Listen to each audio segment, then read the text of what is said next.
Hi guys, I hope you're doing well. Today I thought I'd do a video about something which is bothering me for a long time, but I think I've had too much sympathy for it to make a video that's critical of it.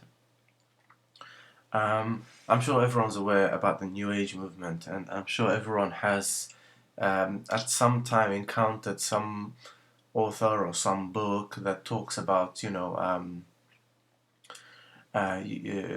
spirituality, or spirituality for secular people, or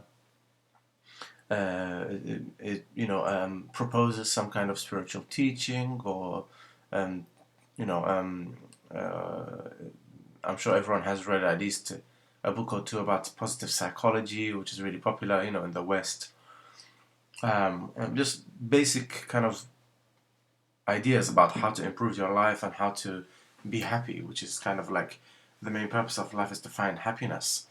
And so I thought I'd just do a video about that, um, talking about that, and what I see as a movement that may be well intentioned, but does certainly have some bad ideas. I don't think that it's all bad and it's all negative, but I certainly do think that there's very, very positive things, like motivating yourself, having belief in yourself that you can achieve what you want to achieve, that things are not actually outside of you, things are within the scope of, you know, they're achievable if only you believe.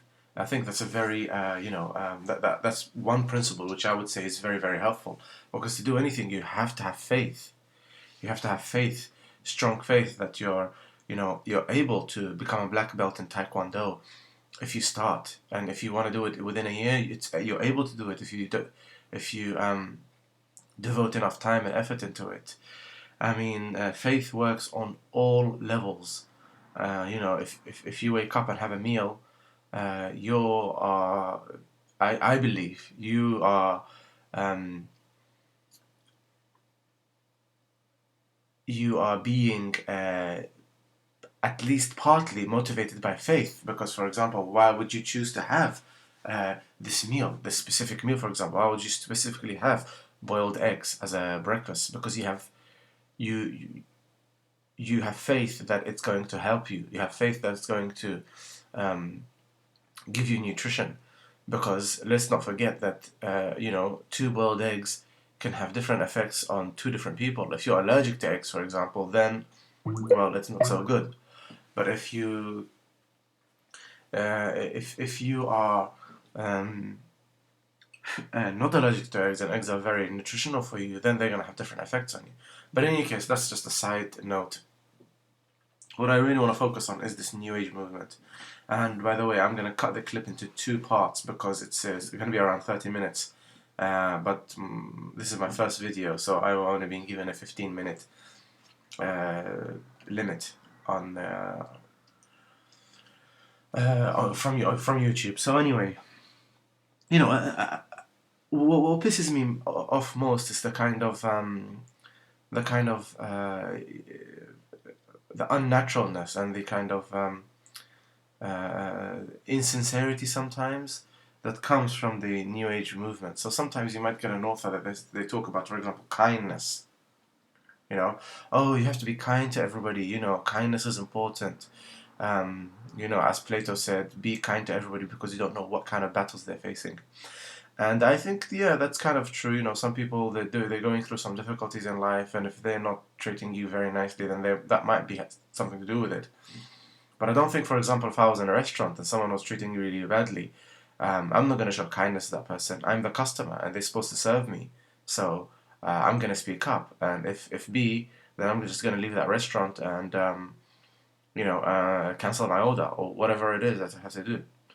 So I think you have to be very careful, because then what happens is that it affects you on a level where you lose your sense of self-esteem and self-worth, and you lose your sense of existence. It feels like you're just lost in a big maze, and life is so overwhelming and it's so big, and you feel lost, and you feel kind of you give up, which is what often happens with these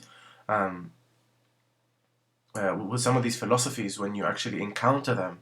you actually, what happens is you don't actually become, it doesn't elevate your consciousness. Because if something is positive, then it's supposed to also inspire you to get active. It's going to inspire you to take part in things. It's going to inspire you to, of course, sometimes to go back and refrain, but not to refrain in a way where you are inactive. Even when you're refraining, even for example, when I meditate, I'm not refraining from the world. I'm getting in touch with myself. I'm becoming more active in that sense.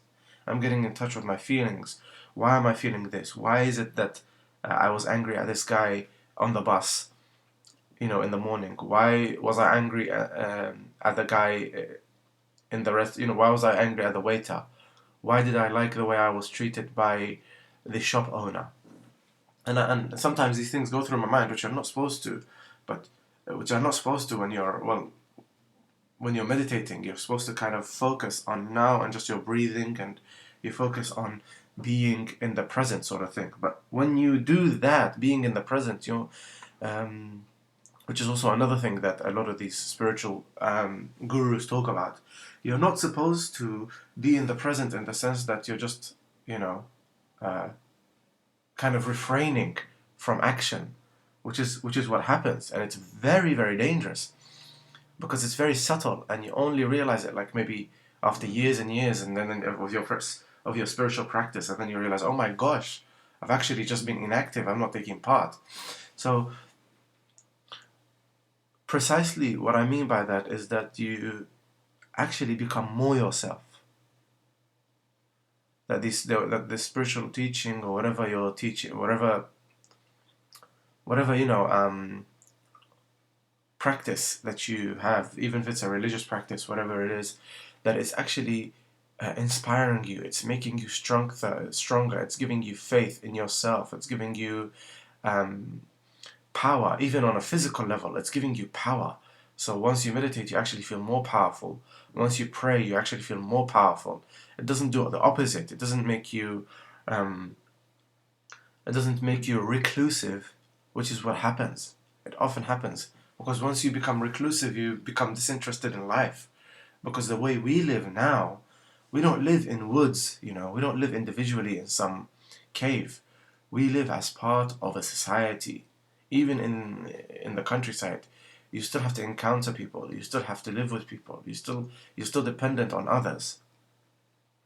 And part of having a happy life is also having other things within your life fully accomplished. It doesn't mean that when I say fully accomplished, I don't mean that you somehow get to a stage where you find them perfect and finally, yeah, you found the perfect job and the perfect person and the perfect group of friends. No, what I mean is that in order to be satisfied in life, being alone is not good enough. Being inactive is not good enough. It doesn't matter how good your spiritual practice is. If you don't have some form of employment that you enjoy to a relative extent, I'm not saying that, yeah, you have to find your dream job. No, but I am saying that, if your finances are not in healthy order, if you don't have supportive friendships, if you don't have a group of friends that you really enjoy going out with, and that you have a good, honest, and helpful relationship with, if you don't have time to yourself, of course, time yourself, individual time, if you don't have leisure time to read a book that you enjoy once in a while and whatnot, uh, you know, if these things are lacking, then you are also going to be lacking as an individual, because they are an important part of that kind of pursuit for happiness. And someone like me, I deeply care about people's happiness. I don't. For me, I'm sorry, but it's not. It's not enough for me to say that you just find peace. Okay, you know, peace is not as valuable as happiness. Or so sometimes people say, well, it's the words. You can find joy. Well, what does joy mean? I mean, if joy means that you um, you end up being disenfranchised and disengaged from society and others and work and love and sex and everything else, and companionship, and that's not ideal life. That's not even, it's not even practical. So, I do think that they're not mandatory. For me, in order to live, it's not mandatory for me. In order to live, it's not mandatory for me to have a girlfriend and enjoy, um, a strong sexual connection with her. It's not mandatory, but it is ideal, and it is somewhat necessary. You know. So I haven't had a girlfriend for quite a while now, and I can feel that, yeah, I can feel that I'm lacking in terms of a strong a companionship. I'm lacking in intimacy. I'm lacking in love. I'm lacking in sexual satisfaction, whatever it may be. But um, it doesn't mean that I cannot live. Of course, I can live. I can live just by being. That's life. I can live, but I mean, let's be honest. What kind of life is that? What kind of life is that? It's not really the ideal life. Now, that is not to say that I'm not saying to you guys that, oh yeah, you should be angry, or you should be unhappy, or you should be, upset at the fact that you might not have a girlfriend like me, or at the fact that you might not have that much money. What I'm saying is, I'm directing this to these kind of gurus and people like that, and I'm saying for you to be more careful and to watch out.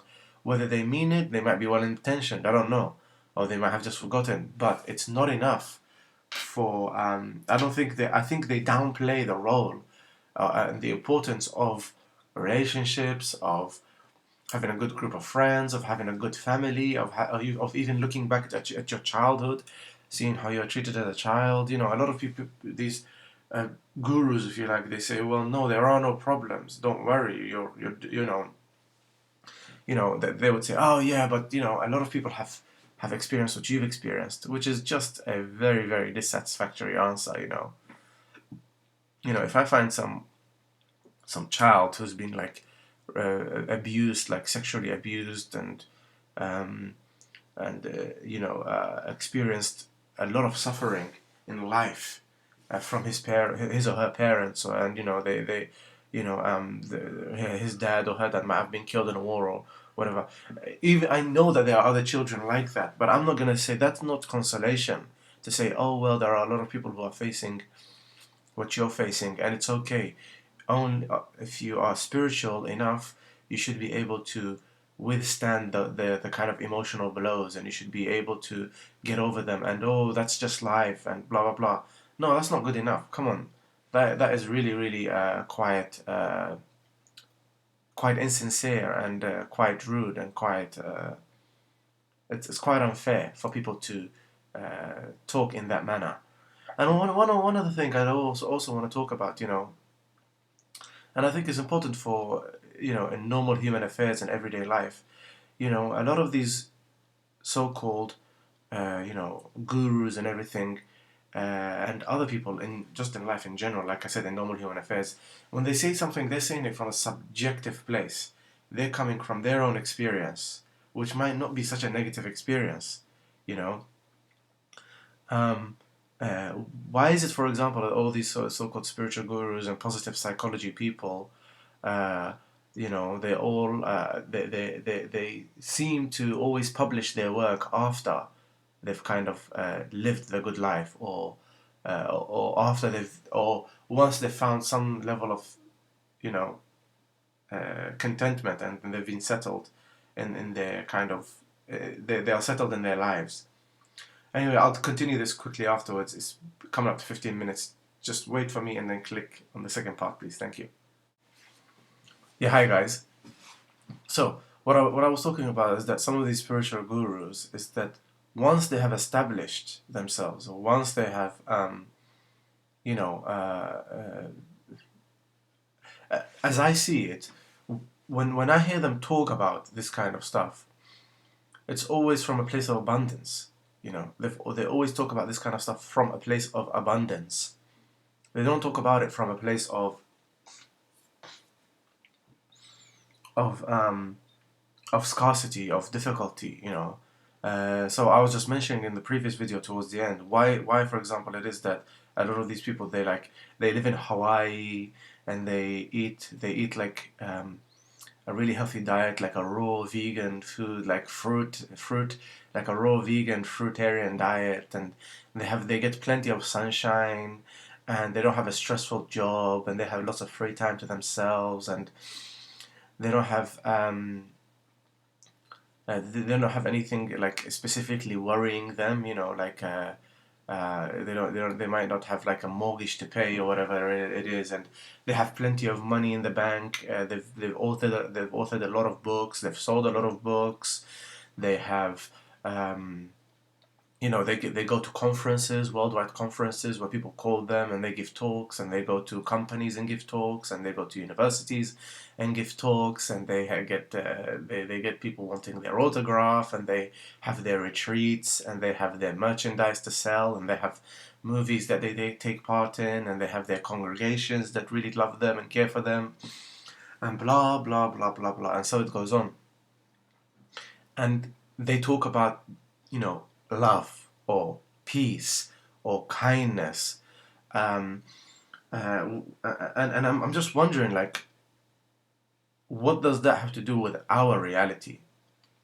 What does it have to do with someone like me? I mean, what does it have to do with my reality as a graduate? For example, I'm a graduate. I just graduated from university who's struggling to find a job, who is uh, living in London, who is struggling to move out, who is, um, London is a stressful city as well. It's polluted. The weather's not so good.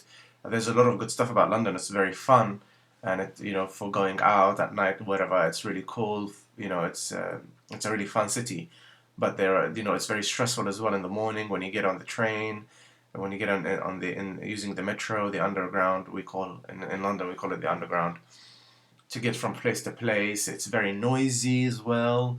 It's difficult to have strong friendships because well, not loyal, but long-lasting friendships, because London's a city that people come to and then they leave.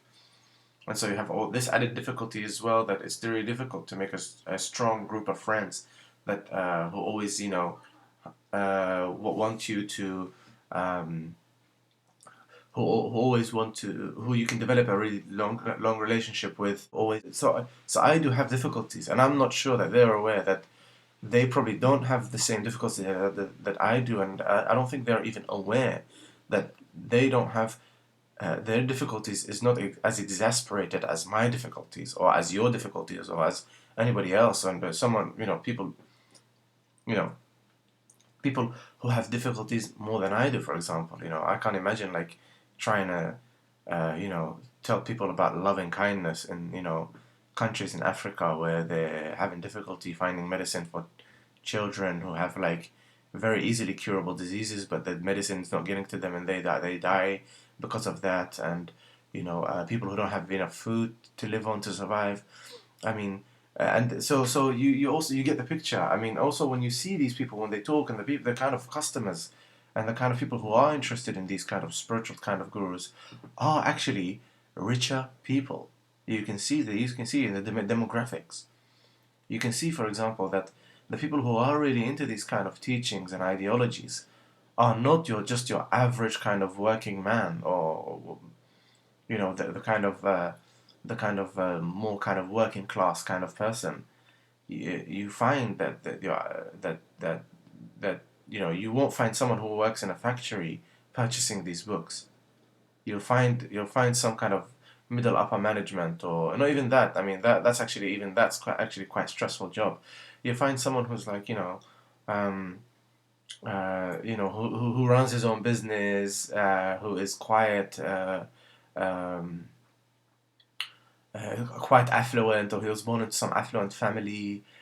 You find that it usually appeals to these kind of people. And if it does appeal to people who are, um, you know, uh, not so affluent and having a lot of challenges and difficulties in their lives that need, uh, you know, need kind of outside help and need and are a kind of a big stain in their life, a kind of big challenge, a big kind of wall that they just can't cross and they can't get over. You find that these people, even if they have some kind of interest or that they have some kind of likability or some kind, they find that these teachings ring some, resonate with their heart. It doesn't last for long. Eventually, the reality of their challenges, the reality of their um, difficulties come up and confront them. Kind of, if you like, reality strikes hard. So, and if I just was to give an example, you see a lot of, for example, I find it true with Americans. I don't know if it's true with all Americans, but like when you ask them how they're doing, they say, "Oh, I'm fine. I'm great. I'm happy." Or, "Yeah, I could never be better." Or so whatever. That's just fake American accent. But you know, well, you find that they're kind of forced to be optimistic. That being pessimistic is actually not something good. And you find the opposite true here, for example, in the UK, because it's such an old country and it has so much tradition and culture and history. Uh, you find people are naturally quite cynical and sarcastic, and when you ask them how they're doing, even if they're doing really well, they say not bad or could be better or whatever it may be. But just focusing on the optimism is fine.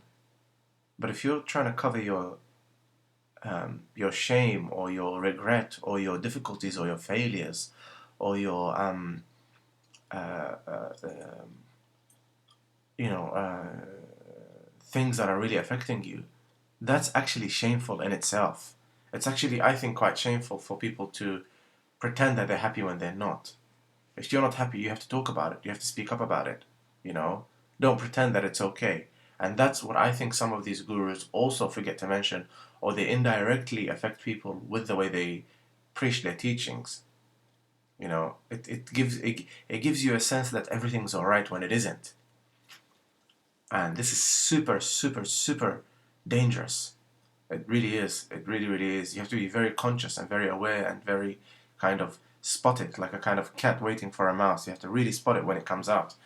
You have to be very careful. Are you simply just suppressing your emotion, or are you really getting in control of them? You know, are you really um, are you really happy, or are you just pretending to be happy?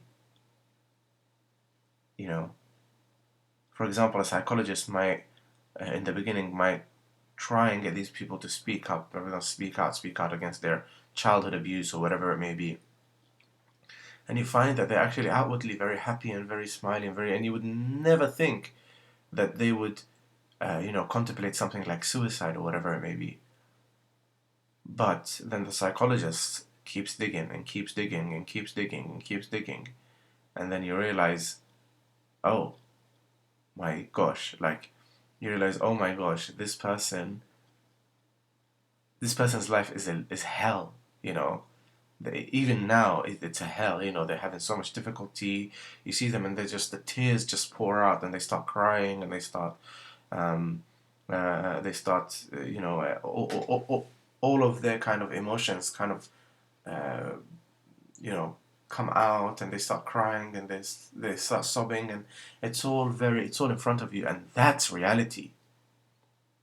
That's what's real, you know. Reality, guys, I mean, reality is not meditating for 1 hour and